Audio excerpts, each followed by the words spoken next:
ఆయన బిడ్డవి నువ్వు, ఆయన రక్తంలో కడగబడ్డావు, ప్రతిదినం ప్రార్థన చేసుకుంటావు, పరిశుద్ధాత్మను కలిగి ఉన్నావు. ఆయన సెలవు లేకుండా నిన్నేది, నేను అదే చెబుతుంది, ఆర్థిక సమస్యలైనా, మంత్ర ప్రయోగాలైనా, అప్పుల బాధలైనా, కుటుంబ సభ్యుల రోగాలైనా, మార్చి మార్చి జరుగుతున్న మరణాలైనా, ఏంది ఏంది ఏందని ఆందోళన పడతావు కదా, వద్దు. వెయ్యి మోకాళ్ళు సరిగ్గా నువ్వు మోకాళ్ళేసి ఆయనకి అందించావంటే నీ మీద కష్టపడి తంతులు చేసేవాడు వాళ్ళు ఎగుస్తాడు.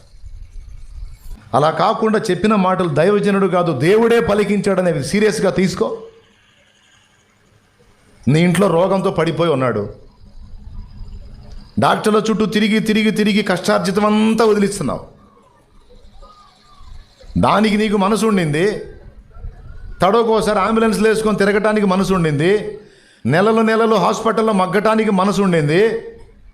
ఆ మనిషి ఫస్ట్ స్టేజ్లో ఉన్నప్పుడే మోకాళ్ళేసి ప్రభువా కార్యము చేయమని ప్రార్థన చేస్తే నువ్వు హాస్పిటల్ గడప తొక్కే పరిస్థితి లేకుండా ఇక్కడే ఈ బెడ్ మీద నుండి లేపడా దేవుడు? నీ కష్టార్జితం పరుల పాలు ఎందుకైతే? నీ కష్టార్జితం లోకుల పాలు ఎందుకైతే? రెక్కలు ముక్కలు చేసుకొని సంపాదించావే, సంవత్సరం అంతా పంటేస్తే 1,00,000 వచ్చింది అనుకోండి. ఒక చిన్న రోగం ఇంట్లో ఎవరికన్నా వస్తే తీసుకెళ్ళి హాస్పిటల్ అట్లా అడ్మిట్ చేసి బయటికి తెస్తే 1,50,000 బిల్లు. ఏమైపోయిందయ్యా ఏడంతా నువ్వు కష్టపడి పండించినటువంటి సంపాదన? ఎవరి పాలైపోయింది? లోకుల పాలైపోయింది.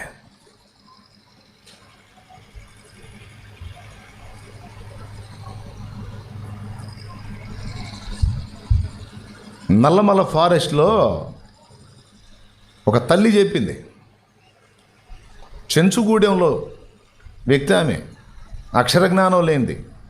ఆమె మాట్లాడుతుంటే మైండ్ పోయింది నాకు. అమ్మా, ఈ ఎడారిలో ఉంటున్నారు మీరు, ఏదన్నా రోగమైనా నొప్పైనా బాధైనా సాధైనా ఎట్లా చేస్తారమ్మా అని అడిగితే,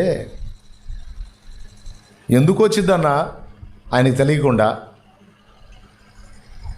ఎందుకు వచ్చిద్దన్నా అన్యాయంగా ఒకటి కడుపు కొడితే వచ్చిద్ది, నీతిమాలిన చర్యలు చేస్తే వచ్చిద్ది, దేవునికి భయపడకుండా విచ్చలవిడిగా జీవిస్తే వచ్చిద్ది, వచ్చి కష్టార్జితం లోకుల పాలైపోయింది. అట్లా కాకుండా దేవునికి భయపడి క్రమంగా నడిస్తే మన కష్టార్జితం మనకు ఉంటుందన్నా అంది.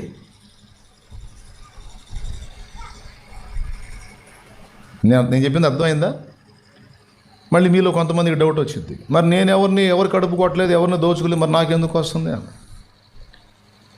చూసుకో, ఏదైనా తేడా పడ్డావేమో. నువ్వు జాగ్రత్తగా ఉన్నావు వచ్చిందంటే గుర్తుపెట్టుకో, నువ్వు పోగొట్టుకున్న దానికి 100 తిరిగి పొందుతావు.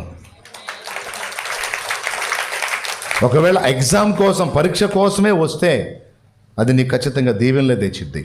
కానీ పాపాన్ని బట్టి, నిర్లక్ష్యతను బట్టి, మూఢత్వాన్ని బట్టి శాపంగా వస్తే నీ ఇంటికి రూపాయి మిగలదు. 10 రూపాయలు కూడిని రానంగానే ఎక్కడో చోట రంధ్రం స్టార్ట్ అయింది, అటు పడిపోతూ ఉంటాయి. చివరికి మళ్ళీ సంవత్సరం వచ్చరికి ఓడిస్తాడో అప్పని వెతుక్కునే కర్మ పట్టింది. నేను చెబుతున్నాను, ఆ పరిస్థితి నీకు రావద్దు అంటే నేను చెప్పినట్టుగా దేవునికి ప్రార్థన చేయొచ్చు. ఆయన యందు భయభక్తులు కలిగి నువ్వు జాగ్రత్తగా ఉండు. నీ చేతుల కష్టార్జితము నిశ్చయముగా నీవు అనుభవించదువు అన్న వాగ్దానం నెరవేరితే. లేకపోతే నీ కష్టార్జితం లోకులు తింటారు. పాయింటా కాదా? అట్లా ఒకడు నిలబడ్డందుకు ఎంతమంది కడుపు నిండింది? గుర్తుపెట్టుకొని సంఘమైనా, సేవకుడైనా, విశ్వాసులైనా, కుటుంబ సభ్యులైనా ఫస్ట్ దేవుని యందు భయభక్తులు నిలపండి. 2 ప్రార్థనా జీవితాన్ని కలిగి ఉండండి. చెప్పండి, ప్రతిదీ నాయనకి చెప్పండి.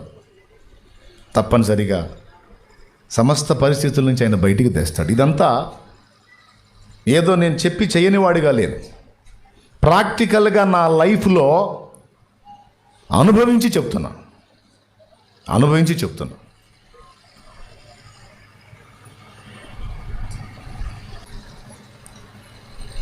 పూజలు, పునస్కారాలు, యాత్రలు అన్నీ నడిచినాయి.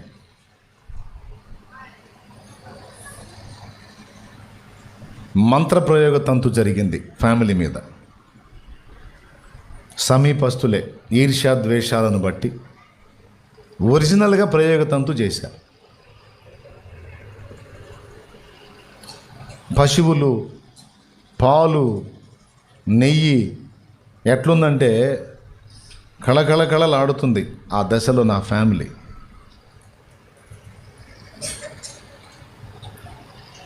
కత్తులు ఉంటాయి చూసారా, పొట్టేళ్ళు కోసే కత్తులు. 2 కత్తులకు క్రొత్త తాళ్ళు చుట్టి వాటికి ప్రయోగతంతు జరిగించి పశువుల మేగుల దగ్గర పడేశారు చెత్తలో. కత్తులంటే వస్తువులు కదా, పనికొస్తాయని ఇంట్లోకి తీసుకెళ్తారని. మమ్మ చురుకైంది. అన్యాచారాల్లో శనివారం ఇనుము తీసుకోకూడదు అంటారు కదా. మమ్మ ఏం చేసిందంటే ఆ రోజు శనివారం, అందుకని ఆమె పశువుల దగ్గర శుభ్రం చేస్తున్నప్పుడు 2 కత్తులు కనపడ్డాయి. కత్తులు. మా నాన్న పాలకెళ్ళాడు. మమ్మ ఆ కత్తులు చూసి పట్టుకుంది, చూసింది, ఏంది ఇక్కడ ఉన్నాయని అనుకొని శనివారం ఇనుము దొరికింది తీసుకెళ్ళకూడదని అక్కడ పొట్టేళ్ళు కోసే ఫ్యామిలీ ఒకటి ఉంటే వాళ్ళకి ఇచ్చింది. సరే ఇచ్చింది, అలా ఉంటే ఓకే, బాగుండేది. మా నాన్న పాలకెళ్ళి వచ్చినాక మా నాన్నకి చెప్పింది, గేదెల మేకుల దగ్గర కత్తులు దొరికినాయని. నేను కూడా చూసేవాటిని, చిన్నోడిని, 10 ఏళ్ళు ఉంటాయి.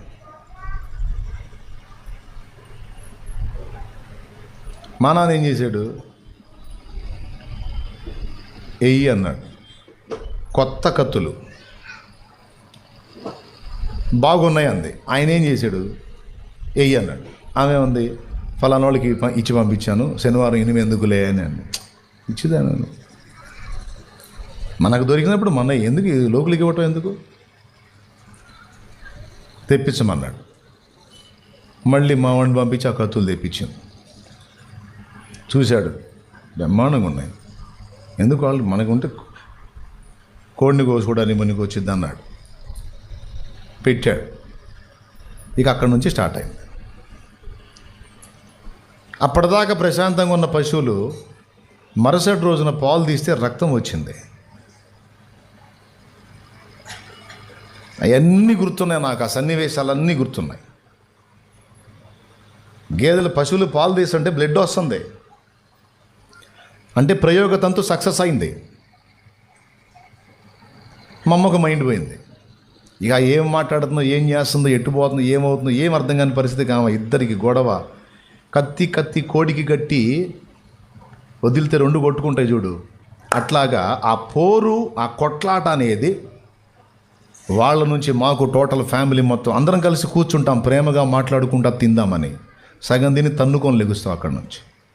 ఒరిజినల్గా దయ్యాలు పనిచేసినాయి. ఇట్లాంటివి ఉంటాయంటే కొంతమంది నమ్మరు, కానీ నిజంగా జరిగింది.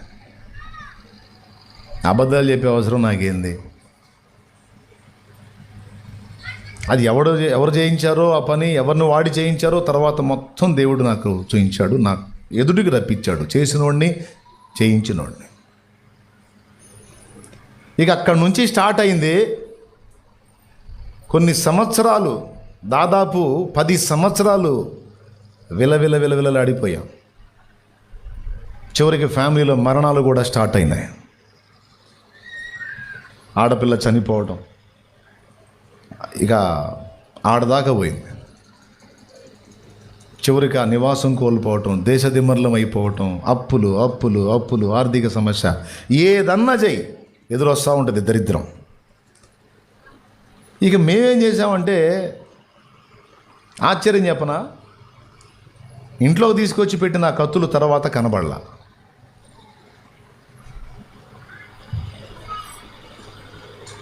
తర్వాత నమ్ముతారా? ఇలాంటివి ఉంటాయంటే నమ్ముతారా? కానీ ఉన్నాయి. బైబిల్ గ్రంథంలో అనేక సాక్ష్యాలు ఉన్నాయి.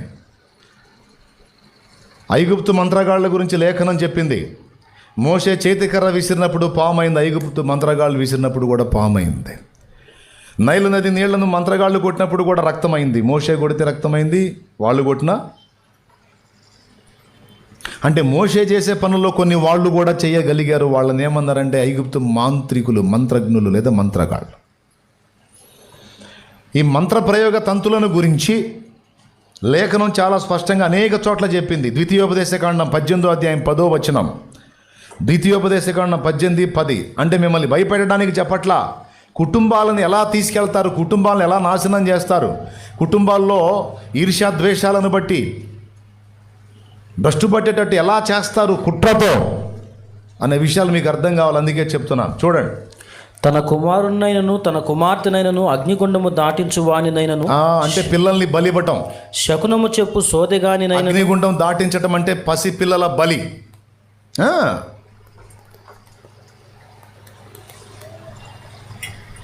శకునము చెప్పు సోదెగానినైనను, మేఘ శకునములను గాని సర్ప శకునములను గాని చెప్పువానినైనను, చిల్లంగి వానినైనను, మాంత్రికునినైనను, ఇంద్రజాలికునినైనను, కర్ణపిశాచి నడుగువానినైనను, దయ్యముల యొద్ద విచారణ చేయువానినైనను మీ మధ్య ఉండనీయకూడదు. వీటిని ఈ పనులు చేసేవాళ్ళు ఉన్నారు అని లేఖనం సాక్ష్యం ఇస్తుంది. ఇందాక నేను చెప్పినంత ఎక్కడ కనపడింది మీకు? నిర్గమాకాండం 5వ అధ్యాయం నుంచి మీరు చూస్తే వరుసగా ఐగుప్తు మంత్రగాళ్ళు చేసిన పనులు మీకు కనపడతాయి. నిర్గమ 5 నుంచి చూస్తే. ఇప్పుడు నేను చెప్పిన ద్వితీయోపదేశకాండం 18:10 చూశారు కదా. తర్వాత ప్రకటన గ్రంథం 21వ అధ్యాయము 8వ వచనం. పిరికివారును, అవిశ్వాసులను, అసహ్యులను, నరహంతకులను, వ్యభిచారులను, మాంత్రికులను, విగ్రహారాధికులను, అబద్ధికులందరూ అగ్నిగంధకములతో మండు గుండములో పాలు పొందుదురు. ఒకసారి 2 చేతులు ఎత్తి స్తోత్రం చెప్పండి, గట్టిగా చెప్పండి. ఒకసారి పక్కన వాళ్ళ ముఖాలు చూడండి, చేతులు కలపండి. బాగున్నారా? దేవుని వాక్యం వినటానికి వచ్చి నిద్రపోతావే అని చెప్పండి. కూర్చొని చక్కగా అమ్మగా దేవుని మాటలు వినకుండా నేను సౌవరంగా నిద్రపోతున్నావు అని పలకరించండి. పలకరించారా? జాగ్రత్తగా వినండి. కుటుంబాలను ఎలా కూల్చవచ్చో మంత్రప్రయోగ తంతులతో అలా కూలుస్తారు. నీవు అనుకుంటున్నట్టు కంటికి కనబడ శత్రువులు కాదు, కనబడని శత్రువులు ఉన్నారు నీకు నాశనం చేయటానికి. మాంత్రికులు ఎక్కడికి పోతారని ఉంది? అగ్నిగుండానికి పోతారని ఉంది. ఎందుకు పోవాలి మాంత్రికులు అగ్నిగుండానికి? అంటే వాడు చేసే ప్రయోగ తంతుల ద్వారా కొన్ని జీవితాలు నాశనం చేస్తాడు కనుక. నరహత్యతో సమానం మంత్ర విద్య, మాంత్రిక విద్య. ప్రకటన గ్రంథము 22వ అధ్యాయము.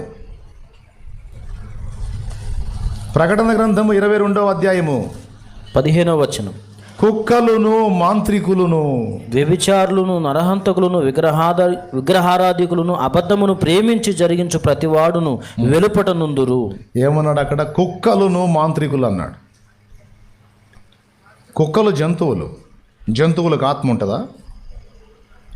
మరి అగ్నిగుండంలో జంతువులు ఎట్టబడతాయి? కుక్కలు జంతువులు అంటే ప్రాణులు, వాటికి ఆత్మ ఉండదు. చచ్చిపోయినాయి అంటే మట్టిలో మట్టిగా కలిసిపోతే వాటి శేషం ఉండదు. కానీ మానవుల్లో ఆత్మ ఉంది. మనిషి శరీరం చచ్చిపోయినా ఆత్మ చావదు. కానీ జంతువులు అలా కాదు. జంతువులు ప్రాణులు, వాటికి ఆత్మ లేదు. అర్థమైందా?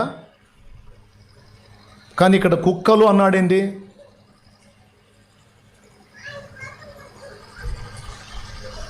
కుక్కలు అంటే కుక్కలన్న పక్కనే మాంత్రికులు అన్నాడు. మాంత్రికులు ప్రయోగించేటువంటి దుష్ట శక్తులు, ఆ దుష్ట శక్తుల్ని కుక్కలతో పోల్చాడు. అంతేకాదు, కుక్క కక్కి తిరిగి తింటది. రక్షణ పొంది మళ్ళా లోకంలో కలిసిపోయిన వాళ్ళు కూడా కుక్కలతోనే పోల్చబడతారు. రక్షణానుభవంలోనికి వచ్చి మళ్ళా దేవుణ్ణి విడిచి లోకంలో కలిసిపోయిన వాళ్ళు కుక్కలతోనే పోల్చబడతారు. అదొకటి. రెండవది, దుష్ట శక్తుల్ని కుక్కలు అన్నాను నేను. అక్కడ కుక్కలు అన్న దగ్గర వెంటనే మాంత్రికులను జోడించాడు. ఎందుకు ఆ మాట అన్నాడో తెలుసా మీకు? మంత్రప్రయోగ తంతులలో బాగా వినండి, మంత్రప్రయోగ తంతులలో ఒకడు ప్రయోగం చేసేటప్పుడు ఒక వ్యక్తి మీద ప్రయోగం చేయాలనుకుంటే ఆ వ్యక్తికి సంబంధించినటువంటి వస్తువులు కొన్ని వాడు సేకరించాలి. అది నోట్లో ఉమ్ము కావచ్చు, గోళ్లలో మట్టి కావచ్చు, కాలి కింద మట్టి కావచ్చు, ఒంటి మీద ఉన్న వస్త్రం కావచ్చు, తల వెంట్రుక కావచ్చు, వాడి నమూనా, వాడికి సంబంధించినటువంటి నమూనా ఏదైనా కానీ ఒకటి, ఒక ఆధారం వాడు సేకరించాలి. మీరు గమనించండి, ఈ దుష్టశక్తులు ఎలాంటివంటే ఒక వ్యక్తి మీదకి వెళ్ళి అది అటాక్ చేయాలంటే దాన్ని వీడు ప్రయోగం చేయడానికి, సంబంధిత వ్యక్తి మీదకి పంపటానికి ముందు వీడు ఆ దుష్టశక్తిని ఆవాహనం చేసుకొని దానికి చేయాల్సిన కొన్ని కార్యాలు చేస్తాడు. చేసి దాన్ని వీడు అదుపులోకి తీసుకొని దాన్ని ప్రయోగించాలి. ప్రయోగించాలని ఎవరి మీద ప్రయోగించాలంటే అడ్రస్ కావాలి కదా. అందుకని వాడు ఏం చేస్తాడంటే ఈ పర్సన్ మీద నువ్వు అటాక్ చేయాలని ఆ పర్సన్కి సంబంధించినటువంటి వస్తువుల్లో ఏదో ఒకటి దానికి చూపిస్తాడు. డిటో దొంగల్ని పట్టుకోవడానికి పోలీస్ కుక్కల్ని మీరు చూడండి. ఎక్కడన్నా ఒక హత్య జరిగినా, బాగా వినాలి, ఎక్కడన్నా ఒక హత్య జరిగినా లేకపోతే దొంగతనం జరిగినా అక్కడ అడుగుజాడల్ని ముందు ఆ కుక్కకి, లేదా అక్కడ వస్త్రాలు ఉంటే ఆ వస్త్రాలు, లేకపోతే వాడు పట్టుకున్న ఆయుధం ఏదన్నా ఉంటే అది, అవునా, ఏదో ఒకటి స్మెల్ చూపించారు, చూపించి వదులుతాడు. నేరుగా పోయి వాడిని పట్టుకుంటుంది. అది ఎంతమందికి తెలుసు? అది దానికి వాడికి సంబంధించిన ఏదో ఒక ఆధారం చూపించకపోతే ఇది పోలేదు. యాజ్ ఇట్ ఈజ్గా దుష్ట ప్రయోగం చేసేవాడు కూడా ఆ ప్రయోగ తంతులో సంబంధిత వ్యక్తిని ఎఫెక్ట్ చేయడానికి ఆ వ్యక్తికి సంబంధించినటువంటి విషయాలు ఏదో ఒకటి తీసుకోవాలి. తీసుకొని వాడు లేపిన దుష్ట శక్తికి దాన్ని చూపించాలి. చూపించి వెళ్ళిపోయి అటాక్ చేయమంట. అర్థమైందా? కాలేదా? ఇంత క్లియర్గా చెబితే కాలేదన్నట్టు ముఖం పెట్టారేంది? అందుకని లేఖనంలో దాని పేరు ఏమన్నాడు అంటే కుక్కలును మాంత్రికులు అన్నాడు. కుక్కలకు ఎలాగైతే వాసన చూపించి వదులుతారో వ్యక్తులను, కుటుంబాలను నాశనం చేయటానికి, అట్లాగా ప్రయోగం చేసే అవకాశం ఉంది. వాళ్ళని సేకరించడానికి అవకాశం లేదు అనిపించింది అనుకో, ఈ దుష్టాత్మల్ని వస్తువులకు లింక్ చేసి ఆ వస్తువులు ఆ ఇంట్లోకి పంపిస్తే చాలు, అది ఎంటర్ అయింది లోపలికి. 2 రకాలు చెప్పాను. ఒకటి, వాళ్ళ ఆనవాళ్ళు తీసుకొని చేయటం. 2, వాళ్ళకి ఇష్టమైన వస్తువులు ఏవైనా ఉంటే వాటిని రెడీ చేసి వాళ్ళకి అందుబాటులో తీసుకెళ్ళి వాళ్ళకై వాళ్ళే వాటిని స్వీకరించేటట్టు చేయటం. ఆ 2వ జరిగింది మా మీద.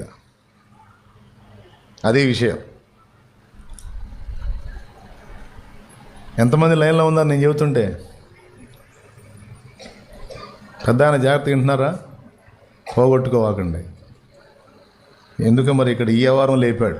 దేవునికే స్తోత్రం.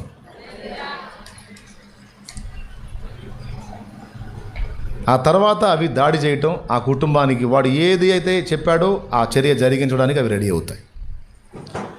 ఇలాంటి చర్యలు ఉన్నాయని లేఖనము సాక్ష్యం ఇస్తుంది. ఇంతటితో అయిపోలా. అపోస్తలుల కార్యం 19వ అధ్యాయంలో దేవుడు పౌలు చేత విశేషమైన సూచక్రియలు జరిగించాడు. పౌలు చేతిగుడ్డ తగిలితే రోగాలు వదిలిపోయినాయి, దయ్యాలు వదిలిపోయినాయి.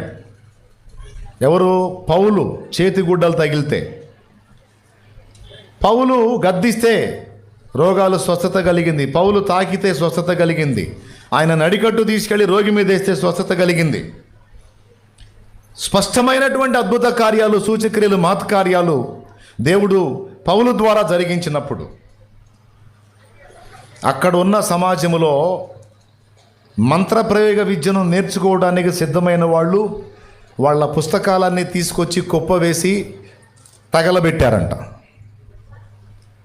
ఆ తగలబెట్టినటువంటి వాటిని ముందుగా లెక్క చూస్తే అప్పట్లోనే 50,000 వెండి రూపాయలు అయిందంట. ఎన్ని వేలు? 50,000 వెండి రూపాయలు. అంటే అవి ఎంత కాస్ట్లీ ఉంటాయో చూడ బుక్స్. ఇవన్నీ నేను మీకు ఎందుకు చెప్తున్నానంటే ఇలాంటివి ఉంటాయి.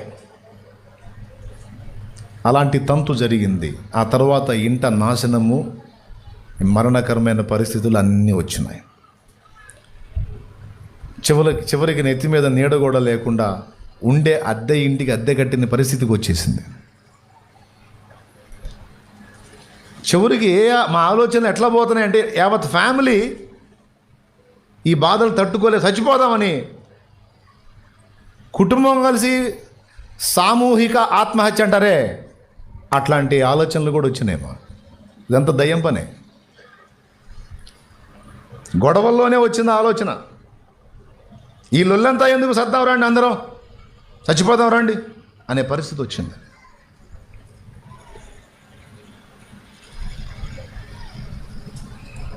చివరికి ఆ స్థితికి వెళ్ళినప్పుడు మరి ఇన్ని గుళ్ళు ఇన్ని గోపురాలు తిరిగి ఈ పిచ్చిలో ఉన్నాను కనుక యేసు ప్రభు అంటే నాకు ఇష్టం లేదు. ఎవరు ఎన్నిసార్లు ట్రై చేసినా వినటానికి ఇష్టపడలేదు. చివరికి ఒక రాత్రి నేను విరక్తిలో ఉండి ప్రాణం మీద విసుగు చెంది మరణాపేక్షతో ఆలోచిస్తూ చావాలి, ఈజీగా చావాలి, ఎట్ట చేస్తాం, ఈజీగా చావాలి అని మరణాపేక్ష గలవాడిని కన్నీళ్లతో బాధపడుతూ నేను రోధిస్తూ వృద్ధులైన తల్లిదండ్రి, తల్లిని కోల్పోయి తండ్రి డ్రింకర్ అయి, ఇద్దరు తండ్రి ఉన్నా లేనట్టే తల్లి పోయింది, 3 పిల్లలు పసిబిడ్డలు. ఆమె చనిపోయిన 4 ఏళ్ళకి ఆయన కూడా చనిపోయాడు. 3 చిన్న చిన్న బిడ్డలు. ఈ పిల్లలు, వృద్ధులైన తల్లిదండ్రి, నా భార్య, బిడ్డలు మొత్తం ఆ రాత్రి నిద్రపోతామంటే వాళ్ళందరినీ చూసి ఏడుస్తా, ఇన్ని గుళ్ళు, ఇన్ని గోపురాలు, ఇన్ని పూజలు, ఇన్ని పురస్కారాలు, ఇన్ని రకాలుగా చేస్తే కనీసం ఆదుకోపోయినా రే నేను ఉన్నానని ఒక భరోసా మాట నాకు దక్కలేదే, అసలు దేవుడు అనేవాడే లేడు అనే విరక్తిలో ఆ రోజు చావును గూర్చి ఆలోచన చేస్తున్నప్పుడు, దేవుడే లేడు అంటే నేనే దేవుడను, మరి ఏ దేవుడు లేడని తను బయలుపరుచుకున్నవాడు యేసుక్రీస్తు ప్రభు.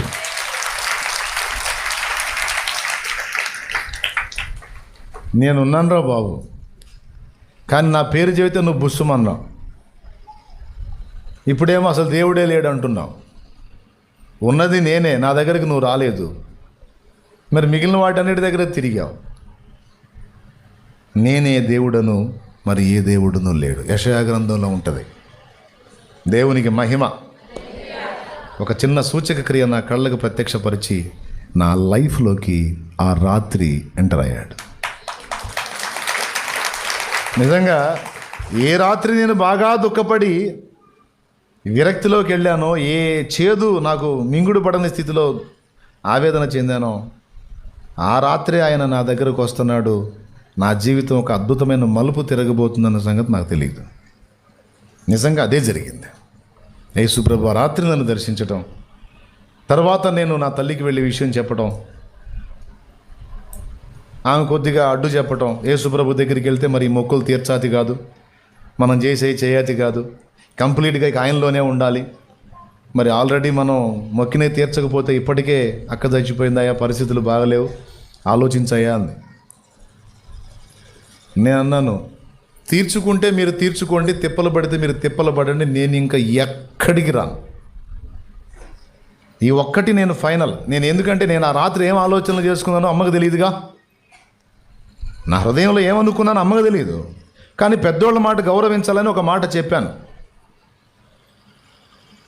ఆమె ఆ మాట చెప్పినప్పుడు నేను ఒక్క మొక్కు కూడా తీర్చను, ఇంకెక్కడికి రాను. ఎందుకంటే నన్ను యేసుప్రభువే దర్శించాడు. కాబట్టి నేను ప్రభువులోకి వెళ్ళిపోతాను, నేను చర్చికి వెళ్తానని ఆ రోజు తెగించి చెప్పాను.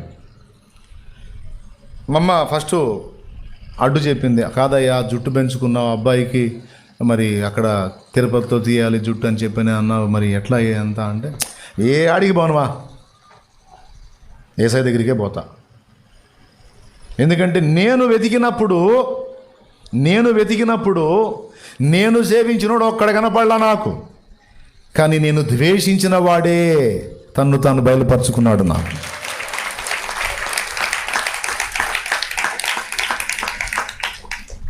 14వ కీర్తన 53వ కీర్తన రెండిట్లోనూ 2వ వచనం. వివేకము కలిగి దేవుని వెతకువారు కలరేమో అని ఆకాశము నుండి దేవుడు నరులను పరిశీలించెను. దేవుడు లేడని బుద్ధిహీనుడు తమ హృదయములో అనుకుందురని ఆ తర్వాత అంటాడనమాట, వివేకము కలిగి దేవుని వెతకువారు కలరేమో అని దేవుడు ఆకాశము నరులను అంటే దేవుణ్ణి వెతకువాడు వివేకం గలవాడు. కొంతమంది అన్నీ అయిపోయినాక వెతుకుతారు. అన్నీ అయిపోయినప్పుడు కాదు, వెతకవలసిన సమయములో వెతకాలి, అందుకొనవలసిన సమయములో దేవుణ్ణి అందిపుచ్చుకోవాలి. నా జీవితంలో నిజంగా ఆ ధన్యత నాకు దక్కింది. రైట్ టైంలో దేవుణ్ణి వెతకటం, రైట్ టైంలో దేవుణ్ణి హత్తుకోవటం, రైట్ టైంలో దేవుడు చెప్పిన ఆలోచనలు నెరవేర్చడానికి అడుగులు ముందుకు వేయడానికి సాహసించటం, రైట్ టైంలో ఆయన పిలుపు అందుకొని దేవుని పనికి రావటం, ఇవి మొత్తం కూడా నాకు చాలా ప్రయోజనకరమైనవి. దొంగల పడ్డ 6 నెలలకి డాగులు మురిగినట్టు చేయకూడదు. జరగాల్సిన జరిగిపోయిన తర్వాత కళ్ళు తెరవడానికి ట్రై చేయకూడదు. నా దేవుడి కృప, నా దేవుని దయ, ఆయనకి కోటి కృతజ్ఞతలు చెప్పినా తక్కువే. ఎంత 20 years, 20 ఏళ్ళు. 20 ఏళ్లలో 2 పిల్లలు ఏంటంటే మరి పెందలాడి పెళ్లి చేసుకున్నా. దేవునికి స్తోత్రం.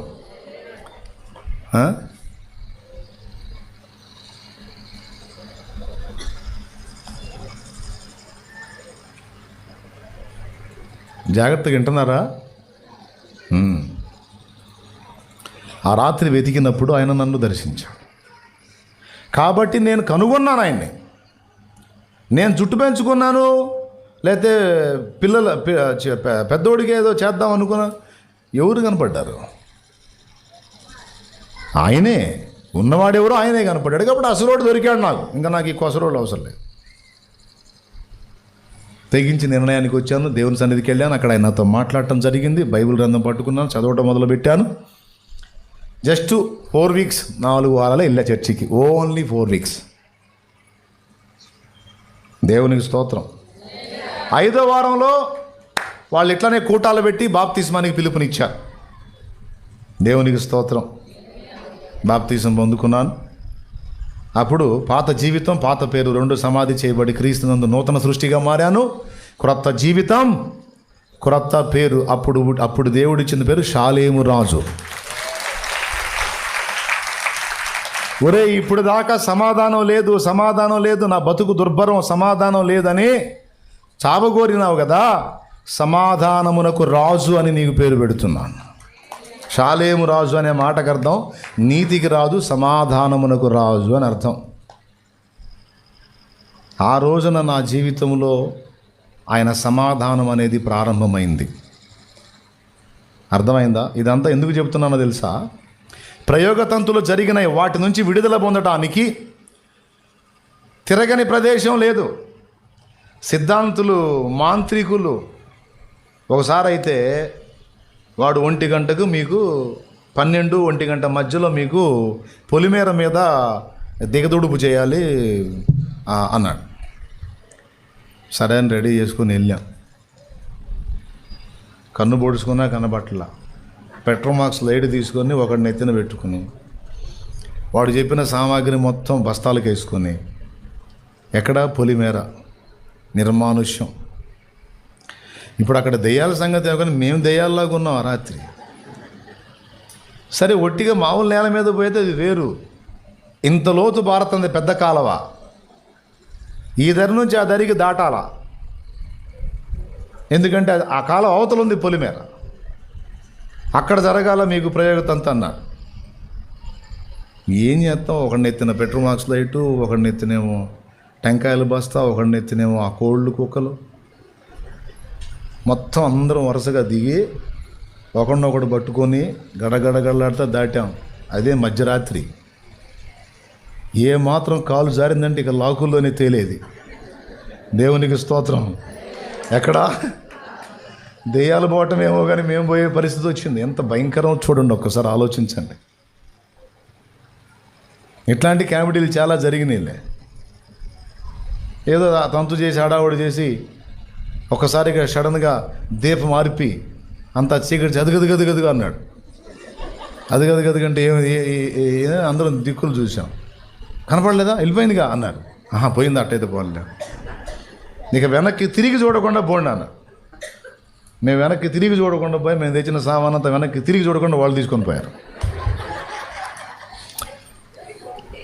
దేవునికి స్తోత్రం కలుగును గాక.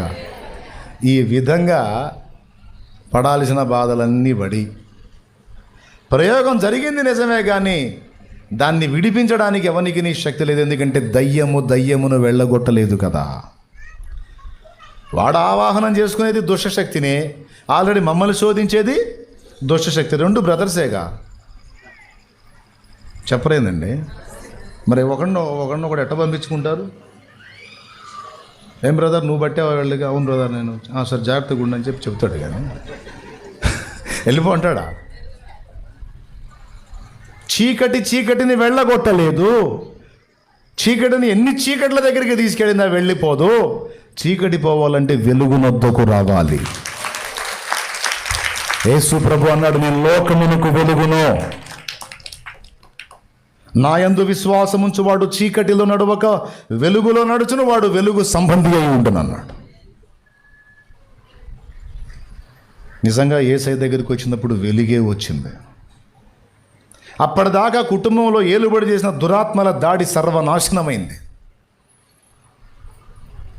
మోకాళ్ళుని ప్రార్థన చేయటం మొదలుపెట్టిన తర్వాత ఆ ప్రయోగ తంతులు ఎవరైతే చేశారో ఆ క్యాండిడేట్స్ మాకు బయలుపరచబడ్డారు. అయితే వాళ్ళని ఏదో చేయాలని కాదు, దేవుడు స్పష్టపరిచాడు, ఫలానా ఫలానా. ఓకే, జరిగింది. మరి అవి మా మీద ఎందుకు జరిగినాయి? ఆ దురాత్మలు మమ్మల్ని ఎందుకు ఏలుబడి చేసినాయి? దయ్యం ఎప్పుడు కూడా, సాతాన్ ఎప్పుడు కూడా పాపాన్ని ఆధారం చేసుకొని వెళ్తాడు. పాపం వల్ల వచ్చు జీతము మరణ బలం గలవాడు అపవాది. వాడు ఆధారం ఏం చేసుకుంటాడు? పాపాన్ని. మంత్రప్రయోగం పారాలన్నా, సాతాను కల్పించే శోధనలు నీలో జరగాలన్నా ఫస్ట్ పాపమే ఆధారం రా బాబు.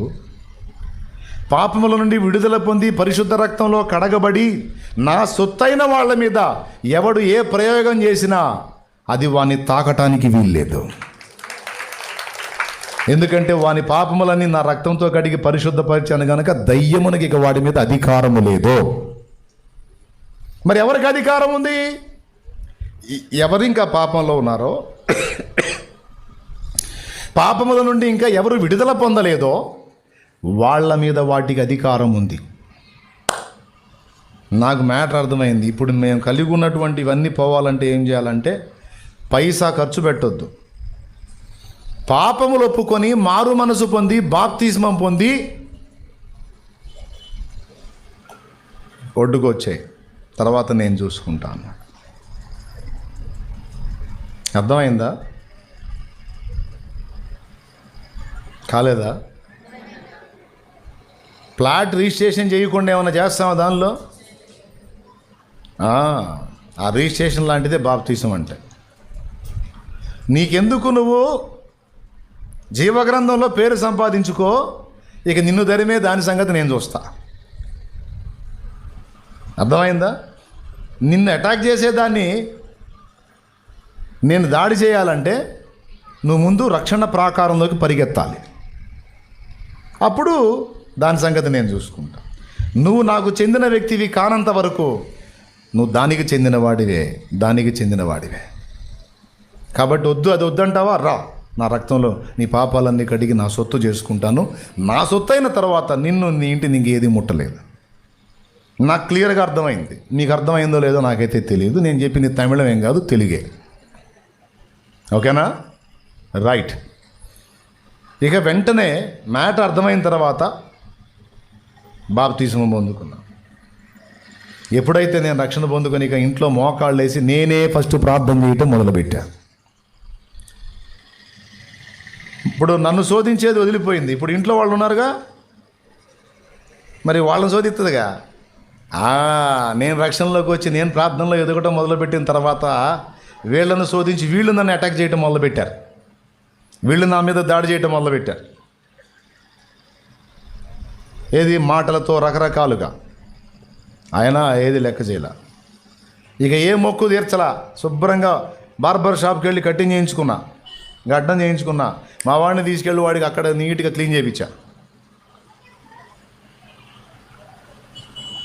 దేవుడికి మొక్కుకొని నీ మిడిమేళం ఏంది, నీ వ్యవహారం ఏందబ్బాయి అని మా అమ్మ ఏడే ఉంది, ఆ చివరి కూర్చుంది. నాకెళ్ళి చూడండి, అర్థమైందా? కాదబ్బాయి నీ వ్యవహారం ఏందబ్బాయి, ఏం చేయాలనుకున్నావు అబ్బాయి, అసలు కొంపను ఏం చేయాలనుకున్నావు, లేచింది. కొంపకి ఏమీ కాదు, పట్టిన దరిద్రం వదిలిద్ది.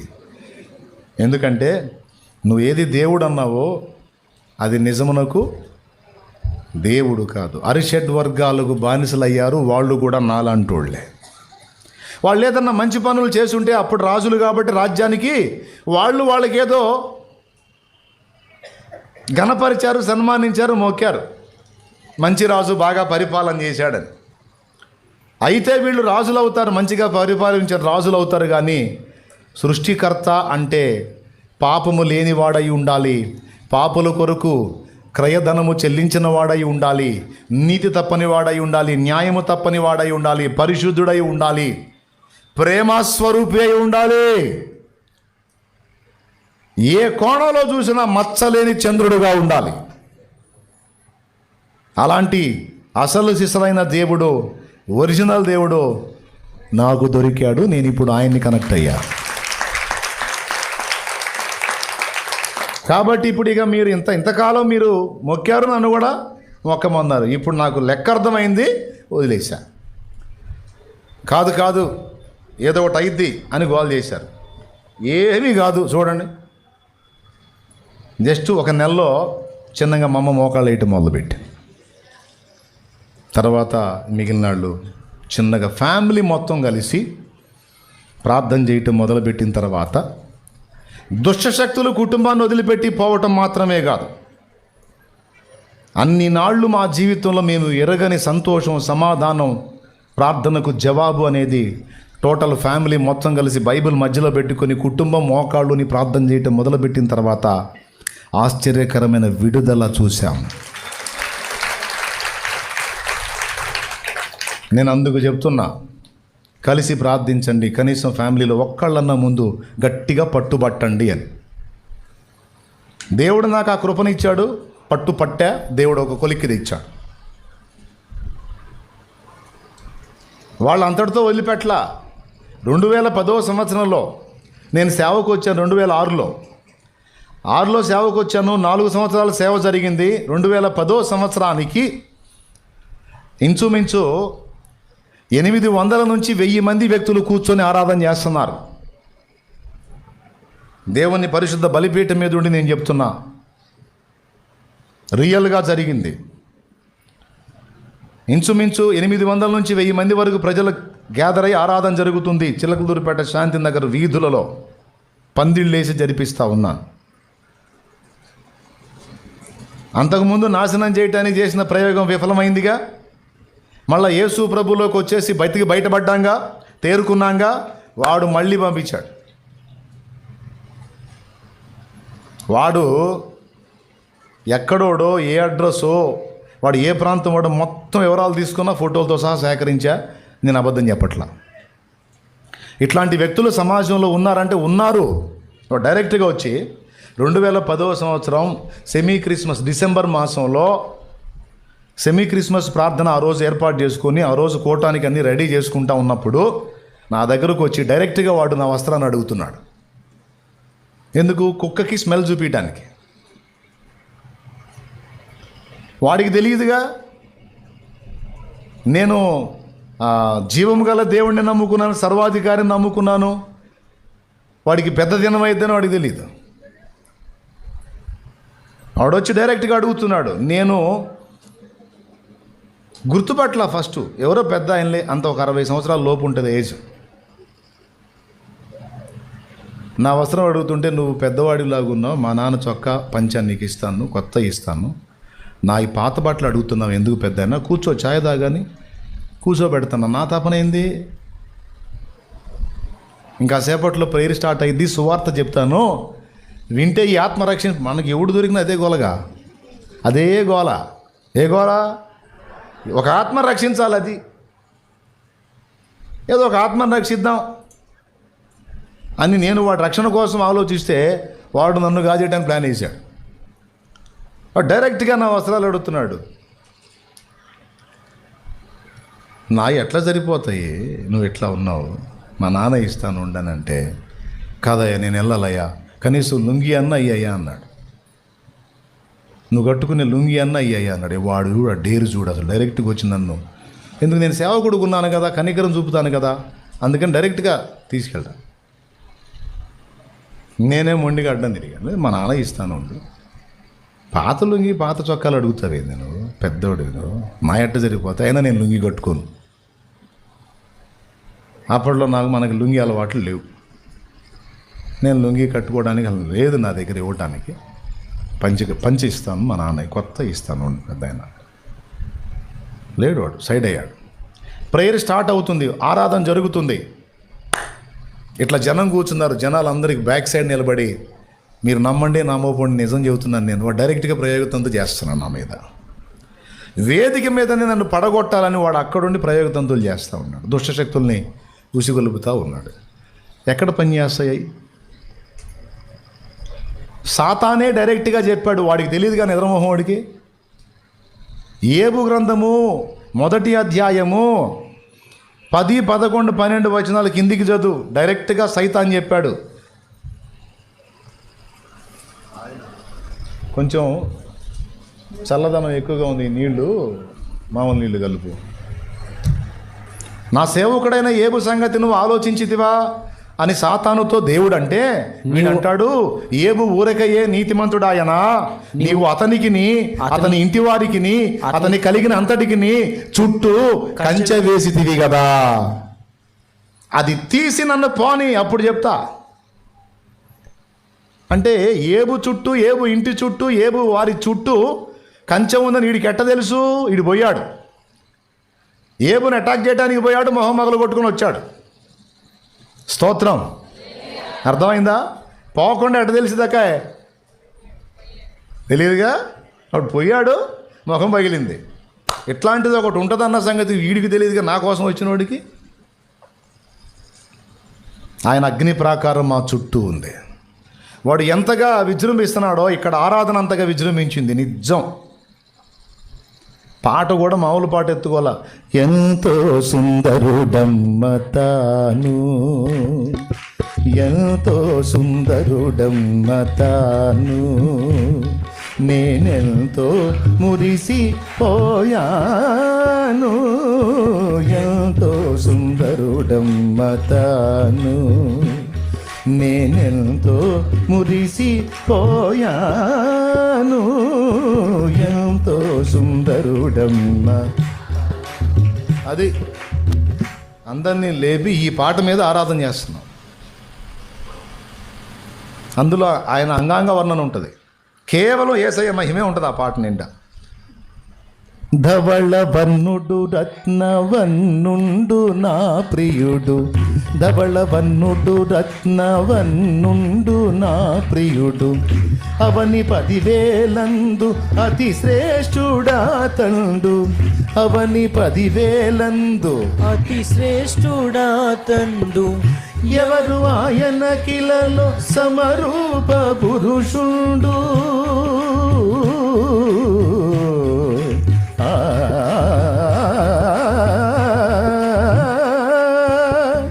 ఎవరు ఆయన కిలలో సమరూప పురుషుండు, అవలీలగానతని గుర్తింపగలనమ్మ, అవలీలగానతని గుర్తింపగలనమ్మ, ఎంతో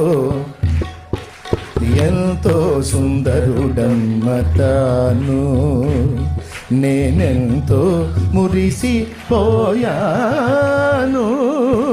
ఎంతో సుందరుడమ్మ తాను.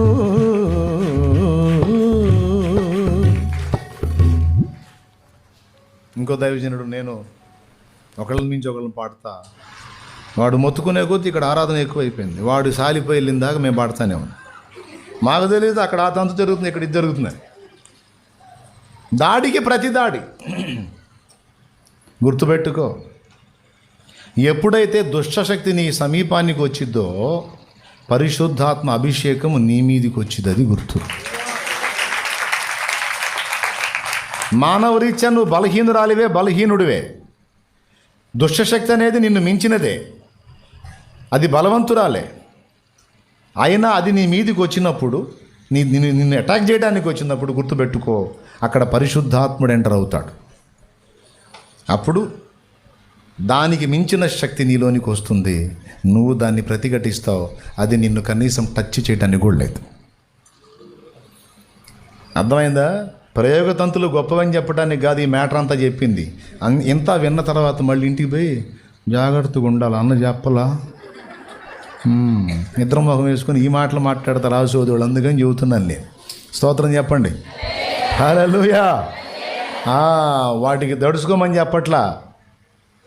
మారు మనస్సు పొంది పాప క్షమాపణ నిమిత్తం బాప్తిస్మం పొంది యేసయ్య రక్తంలో కడగబడి జీవగ్రంథంలో పేరు సంపాదించుకొని యేసయ్య బిడ్డలుగా మార్పు చెందిన వాళ్ళందరూ ఆయన లిస్టులో ఉంటారు.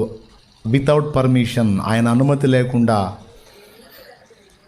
ఏది నిన్ను తాకటానికి లేదు. తెలుసా? జలములలో బడినే వెళ్ళిన అవి నా మీద పారవు. జలములలో బడినే వెళ్ళిన అవి నా మీద పారవు. అగ్నిలో నేను నడచినను జ్వాలలు నన్ను కాల్చజాలవు. అగ్నిలో నేను నడచినను జ్వాలలు నన్ను కాల్చజాలవు. నేను వెళ్ళే మార్గము నా యేసుకే తెలియును. Praise the lord. తమ్ముళ్ళు ఏం పాపం చేశారు? తమ్ముళ్ళు ఎండకు నిలబడ్డారు, కోడి పిల్లలు పడ్డట్టు పడతారు. నీడక రండి అయ్యా. అయ్యా, పరిచారకుడు ఎవరన్నా ఉంటే నెత్తి మీద ఏదన్నా కనీసం ఖర్చీపన్నా కట్టుకోవాలి, లేకపోతే నాదన్నా తీసుకెళ్ళు. లేకపోతే కూటం అయిపోయిన తర్వాత మళ్ళీ అడ్డం పడితే ప్రాబ్లం అయిపోతుంది. మోగెండ కొడుతుంది బయట. ఇక నేను ముగిస్తున్నాలే. సంతోషంగా స్తోత్రం చెప్పండి. ఏందని ఎవరు చెప్పరు? నేను చెప్పినవి మీకు అర్థమవుతున్నాయా? ఆయన బిడ్డవి నువ్వు. ఆయన రక్తంలో కడగబడ్డావు. ప్రతిదినం ప్రార్థన చేసుకుంటావు. పరిశుద్ధాత్మను కలిగి ఉన్నావు. ఆయన సెలవు లేకుండా నిన్నేది, నేను అదే చెబుతుంది, ఆర్థిక సమస్యలైనా, మంత్ర ప్రయోగాలైనా, అప్పుల బాధలైనా, కుటుంబ సభ్యుల రోగాలైనా, మార్చి మార్చి జరుగుతున్న మరణాలైనా, ఏందని ఆందోళన పడతావు కదా. వద్దు. వెయ్యి మోకాళ్ళు సరిగ్గా నువ్వు మోకాళ్ళేసి ఆయనకి అందించావంటే నీ మీద కష్టపడి తంతులు చేసేవాడు వాళ్ళు ఎగుస్తాడు. ఇప్పుడు ఏం జరిగింది? 2010 తర్వాత ఏం జరిగిందో తెలుసా? దేవుని కృపను బట్టి నన్ను వాళ్ళు చేసింది ఏమి లేదు. అప్పుడు 1000 మంది ఉన్నది, ఇప్పుడు ఎంతకెళ్ళిందో మీకు తెలుసు. నా దీపము యేసయ్యా నీవు వెలిగించినావు. సుడిగాలిలోనైనా జడివానలోనైనా ఆరిపోతులే నీవు వెలిగించిన దీపము. నీవు వెలిగించిన దీపము, నీవు వెలిగించిన దీపము. ఆమేన్. ఇప్పటికే నా జీవితానికి, నా జీవితం కాదు, ఈ జీవితం కాదు, 100 జీవితాలకు సరిపోయినంత కార్యం నా దేవుడు చేశాడు. 100 జీవితాలు సరిపోయిన కార్యం చేశాడండి ఆయన.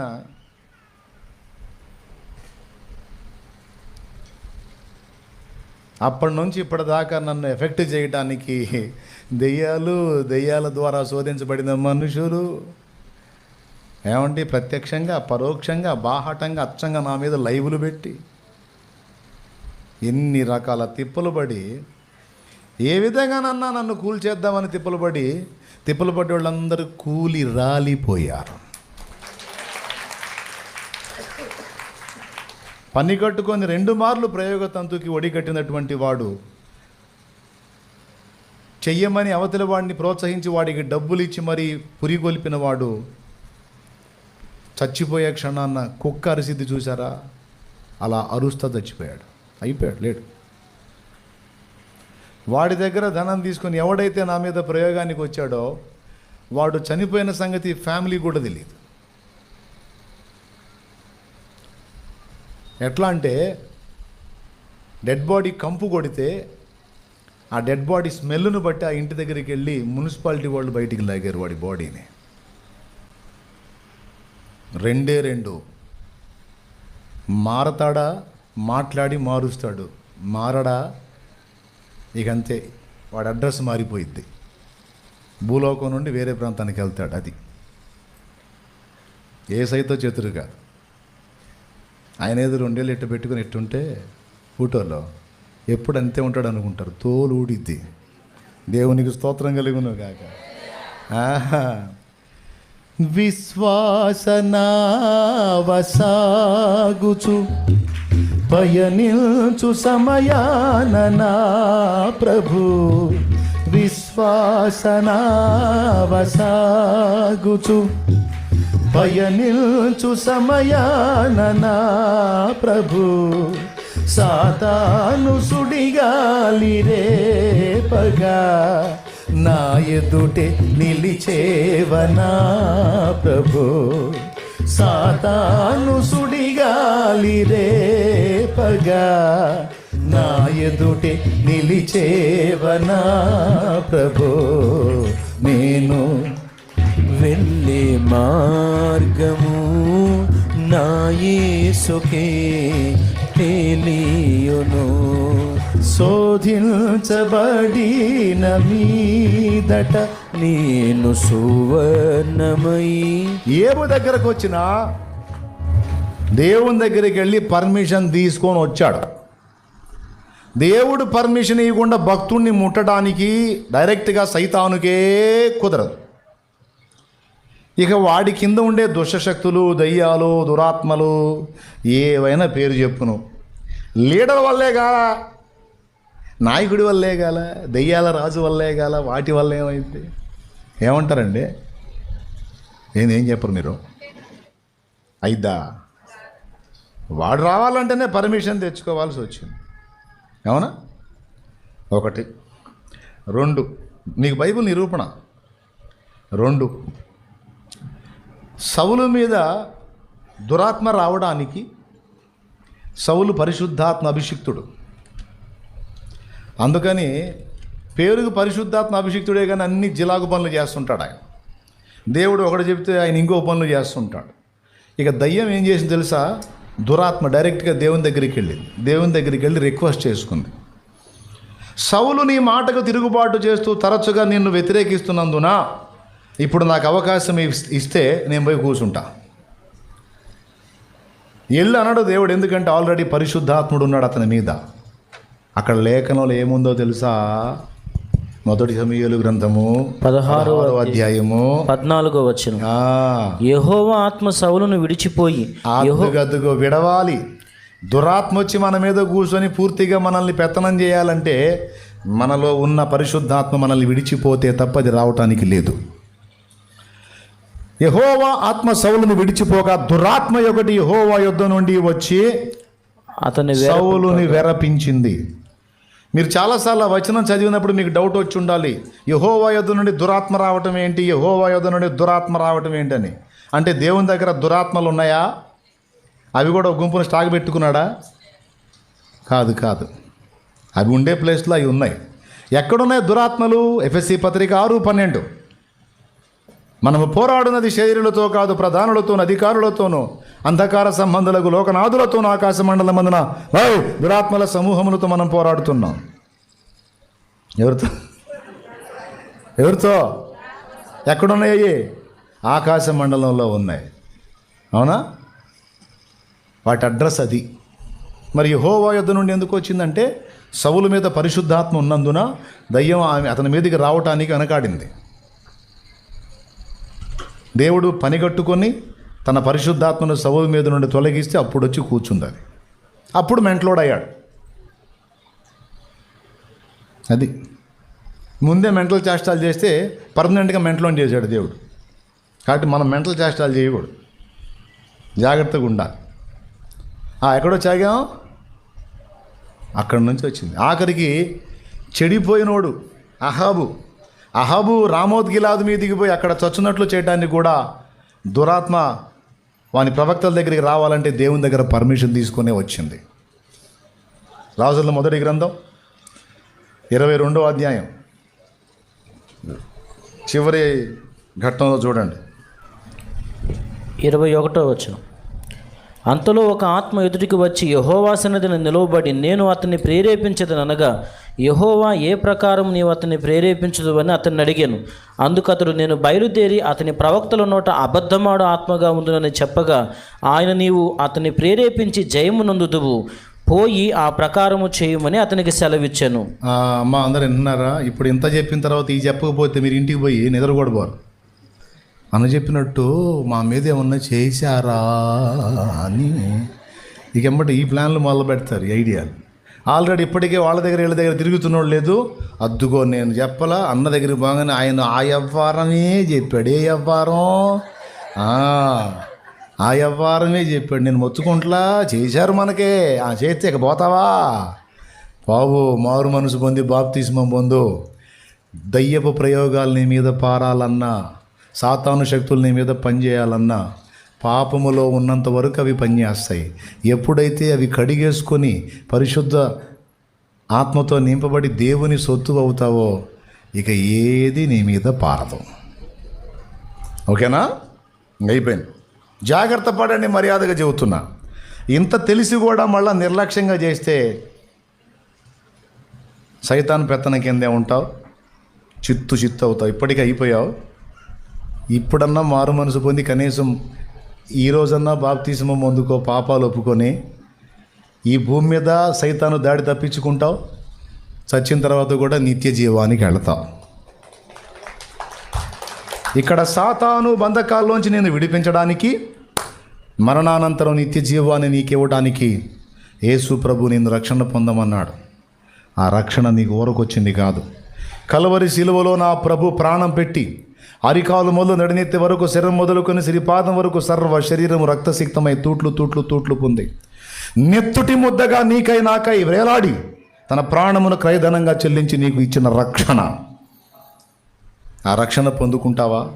సాతాను అధికారం నుండి విడుదల పొందుతావు, నిత్య జీవాన్ని స్వతంత్రించుకుంటావు. రక్షణ నిర్లక్ష్యం చేస్తావా?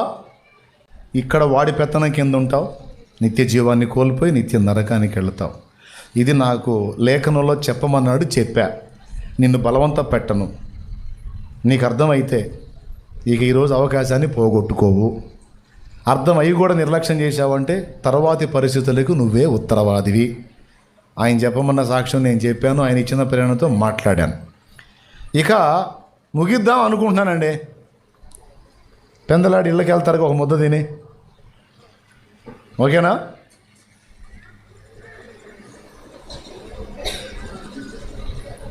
ప్రార్థన చేస్తా, ప్రశాంతంగా ఇళ్ళకి పోండి. ఇంకేంది, అయిపోయి చెప్పాగా. పోరా. నేను ఆమెనంటే పోకేం చేస్తారు? ఏమండి ఆశ్చర్యం చెప్పినా ఇంకా వస్తానే ఉన్నారు. వాళ్ళకి అర్థం కాల మన టైము,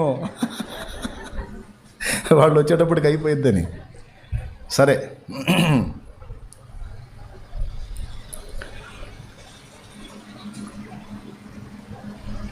అదిగో చూడండి, కరెక్టా కాదా? పాప మరి కూటం అయిపోతుంది ఇంక. వాళ్ళు పాప చూడు, రామ్మ రా రా రా, వచ్చింది ఆలస్యం, మళ్ళీ చూస్తున్నావు, రా రండి,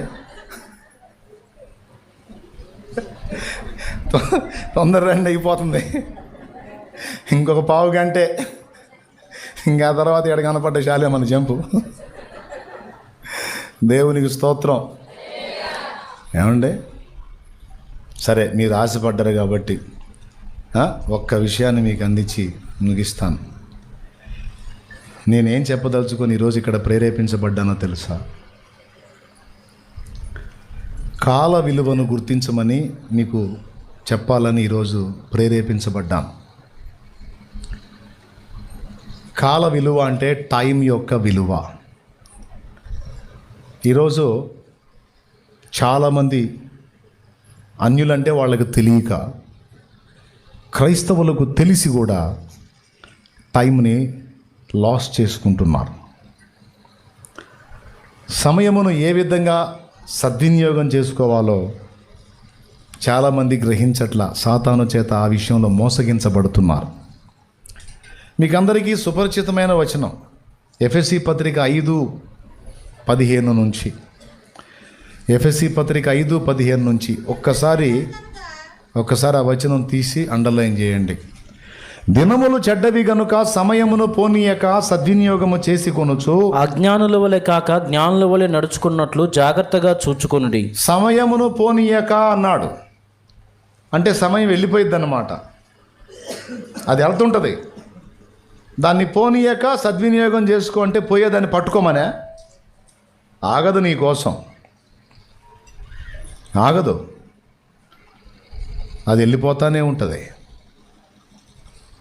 సమయాన్ని నువ్వు పట్టి బంధించలేవు, కదిలే కాలాన్ని నువ్వు ఆపలేవు. కానీ ఒకటి చేయగలవు. కరిగిపోతున్న కాలములో, దాటిపోతున్న కాలములో నువ్వు చేయాల్సినవి చేసి జాగ్రత్త పడితివా, ఆ టైం నీకు సద్వినియోగమైనట్టు. చేయాల్సినవి చేయకుండా నిర్లక్ష్యం చేస్తేవా, దేవుడు నీకు ఇచ్చినటువంటి టైం నువ్వు వేస్ట్ చేసుకున్నట్టు అనేది నీకు గ్రహింపు కలగాలని దేవుడు కోరుకుంటున్నాడు. పెద్ద ప్రసంగం ఏమీ లేదు. నా సాక్ష్యం చెప్పాను. ఇదిగో ఈ వచనం చదివిస్తున్నా. ఇందులోంచి దేవుడు మనతో మాట్లాడును గాక, దుష్టశక్తులను లయపరచును గాక, ఈ ప్రాంతంలో బలమైన ఉజ్జీవాన్ని నా తండ్రి తెచ్చును గాక. ఈ 2 మొక్కలు వినండి. ఇక నేను ప్రార్థన చేసి ముగిస్తాను. ఆ కర్రలు పట్టుకొని కూర్చోండి, లేకపోతే ఏమాత్రం అజాగ్రత్తగా ఉన్నారంటే మిమ్మల్ని అదే కొట్టిద్ది. కూటం అయిందాక ఇక నిద్రబొమ్మన్న పోవు. వినాలి ఇక.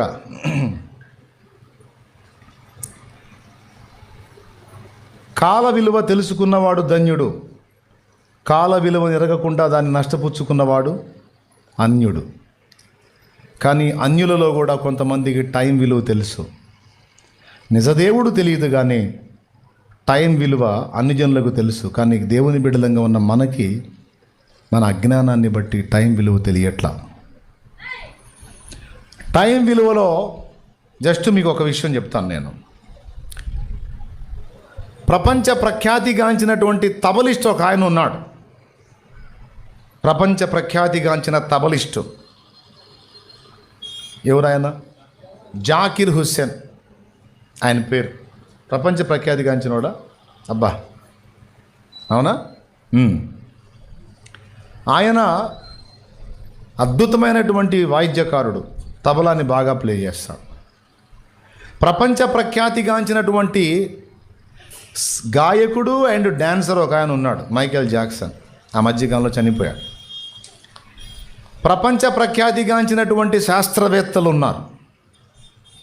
పైన తిరిగే ఫ్యాను, విద్యుత్తు, కరెంటు, బల్బు, కుట్టు మిషన్ దగ్గర నుంచి రైలు ఇంజన్ దాకా అన్ని రకాల వస్తువులు కనుగొన్న వాళ్ళు శాస్త్రవేత్తలు.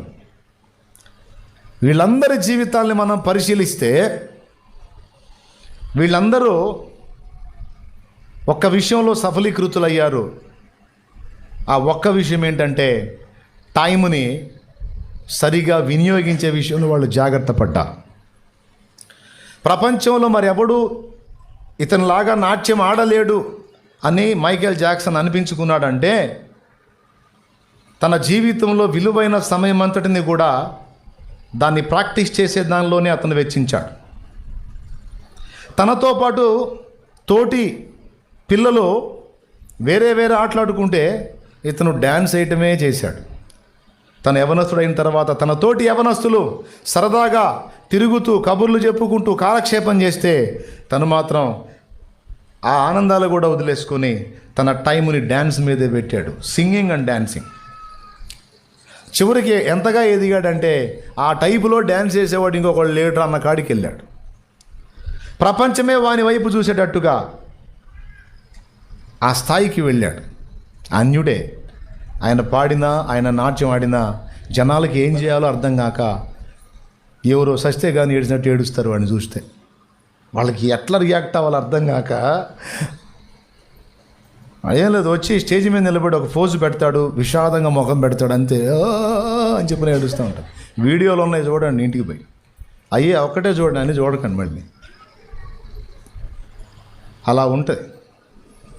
అంటే అంతమంది ప్రజలకు తనకు డ్యాన్సు, సింగింగ్, కానీ అవి ఆత్మ రక్షించేవి కాదు, కాసేపు వాళ్ళకి వినోదాన్ని కలిగిస్తాయి. ఏం కలిగిస్తాయి? వినోదాన్ని కలిగిస్తాయి. కానీ అతన్ని ఎంతగా అభిమానించారంటే అంత అభిమానించారు. అంతమందికి అభిమాన పాత్రుడు అవడానికి కారణం ఏంటో తెలుసా? తను దేన్నైతే పట్టుకున్నాడో దాని మీద పట్టు సాధించిన దాకా తన టైం అంతా దానికి కేటాయించాడు. ఈరోజు చాలామంది మనుషులు ఇక్కడ ఉన్నారు, లోకములో కొన్నిటిని సాధించాలని నడుం కట్టారు. సేవకులు లేకపోతే విశ్వాసులు నశించిపోతున్న ఆత్మను రక్షించాలని నడుం కట్టారు. కొంతమంది ఆత్మ సంబంధమైన వాటికి నడుం కట్టారు, కొంతమంది శరీర సంబంధమైన వాటికి నడుం కట్టారు. కొంతమంది చదివి ఏదో ఒక స్థానంలో నిలిచి కుటుంబాన్ని కాపాడుకోవాలి, పోషించుకోవాలి, ప్రొటెక్ట్ చేయాలని కొంతమంది యవనస్తురాళ్ళు నడుం కట్టారు. నేను చెప్తున్నా, మంచిది. మనం భౌతికంగా నిలదొక్కాలి, ఆధ్యాత్మికంగా కూడా నిలదొక్కాలి. కానీ అనుకున్న స్థానానికి రీచ్ అవ్వాలంటే కొన్ని త్యాగాలు చేయాలి.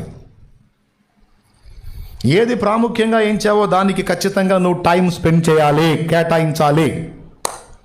లోకములో ఉన్న అజ్ఞానుల్లోకెల్లా పెద్ద అజ్ఞానం ఎవడో తెలుసా?